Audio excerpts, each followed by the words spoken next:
Welcome to the Quick 9, where I talk for 9 minutes on some of the different hot topics in disc golf. Let's begin.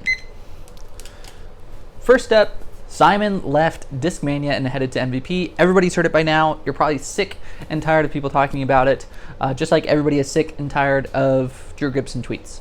No, disregard.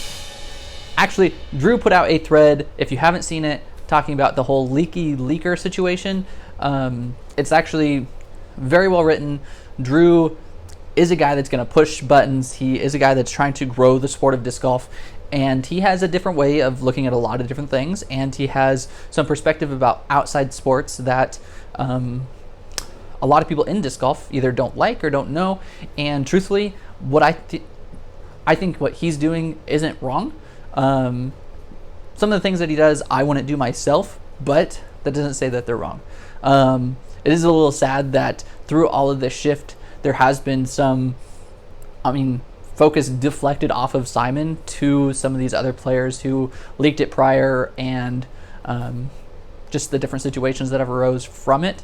But regardless, it was a huge move for disc golf. Simon signs a $1 million deal, leaving Discmania, who had been for a very long time, moving to up-and-coming MVP, who signed James Conrad, world champion, and has had a wild 2-year period now. Now, there is a little bit that I want to save for another video, talking, deep diving into Simon a little bit more, but overall, I think it is a win for Simon. Getting a fresh start, doing everything that he's talked about, wanting to try out new discs, just the opportunities that MVP is going to supply him. Huge for MVP. They're going to move plastic. They already have moved a ton of plastic since the change. And Discmania, yes, they lost one of the poster childs of disc golf, but they got paid $1 million to let him go, so they can have money to sign other players in the coming years, Eagle McMahon, Kyle Klein. As much as it hurts to see Simon leave Discmania, and they definitely took a hit, I don't think it's the end of Discmania. A lot of people have talked about they don't have a strong female team. They only have Eagle and Klein, and they're kind of hurting, but I don't think it's the end. They make good discs, and they will come back. It was just they lost a big piece. Moving on to the whole Pro Tour situation, heading to Europe. There's been a lot of drama, but Paul announces his schedule, and we notice that he's over in Europe for quite a bit of time, and then the Pro Tour follows suit. And yes, it does look a little fishy, but it's not surprising. They've wanted to go over there, and if they made it work at this time, they made it work at this time. And I don't think we should fault the Pro Tour for doing it. Was it perfectly executed? No. Can we blame Paul for it? Absolutely not. With some of the different things that came out from articles and interviews, which you can go find, Paul had no say in what was going on. He was just doing his own thing, like Paul does. And the Pro Tour followed suit. And who wouldn't want to follow Paul? He is the biggest face in disc golf the last decade, and so getting eyes on him and where he is playing is a no-brainer. No-brainer for the Pro Tour. They might have been better off pushing out points for the Pro Tour till next year, but truthfully, I don't know how many of those points are actually going to count towards anything for the Tour Championship. Paul is probably... This might be a little bit of a hot take. Paul might be the only person who, outside of, what's the event that they just made an elite over there? Sula and the European Open. Outside of those two events, I don't think another player who plays a different tournament over in Europe is going to make the Pro Tour Championship.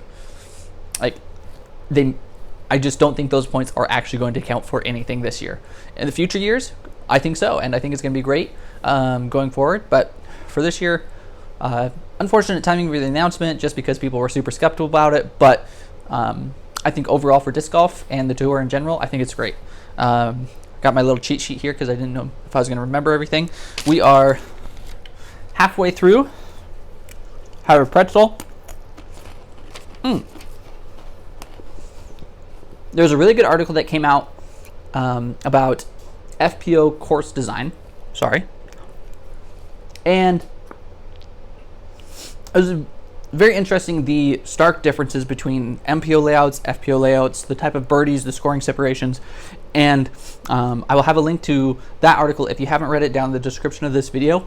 But I think the big issue, and it's so hard, change takes time. Like these courses, a lot of these championship, like high level courses are still continually being changed year after year because the disc golfer is getting better and better. And I think that's going to continue for the MPO side.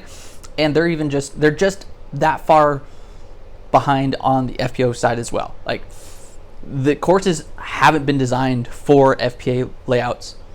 I mean, almost at all.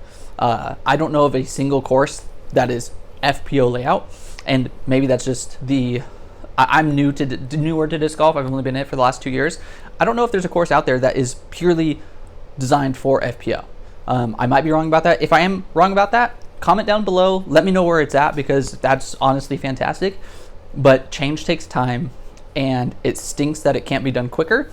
But I think as long as we continue to have articles like this, and we continue to build out the stats and figure out what is going to work best for the Pro Tour and to make courses challenging and enjoyable for the player and the consumer, the fans watching, the more we learn, I think it's slowly going to get where we need to be.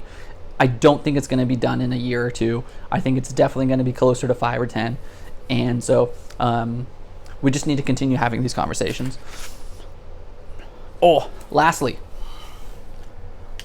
2 minutes to talk about fantasy disc golf. Perfect. I come from mainstream sports. I was a big football guy, did basketball, track, all those things, but fantasy sports has been something that I've done to a fault over the last decade.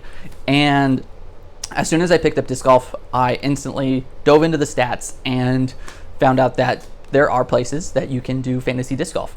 Skipace.com, and there's a new app this year. It's called Hyzerbase. I will put descriptions and notes in the description for those as well. But if you are interested in fantasy disc golf, please subscribe. Last year, I did a whole series just on survivor picks. This year, I'm looking to do more on week-to-week events and season-long stuff. I love diving into those stats and competing alongside the fans and being able to choose, like, this is my guy this year, and I think he's going to outperform everybody, or this guy's going to struggle, so yeah, go ahead and have him. So it is going to be fun to dive back into that since the season is starting here soon. And yeah, let's see, is there anything else that I can squeeze in here? I just want to say thank you for the people who have subscribed to my channel already. I've been at this for a year now and almost have 100 subscribers, and truthfully, that is super surprising to me. If I was to stand up and talk in front of 100 people, I would probably just faint. So thank you. This is going to be probably a weekly series. Just come on and talk about the world of disc golf and different things that are going on. Once the season starts, my plan is to have a couple of weekly shows talking about the event that happened previously, event that's coming up, and yeah, just thank you so much. If you like this, leave a like, comment any of your opinions. I would love to hear from some of you guys on these topics, so leave a comment down below. And until next time, we'll see you out on the course.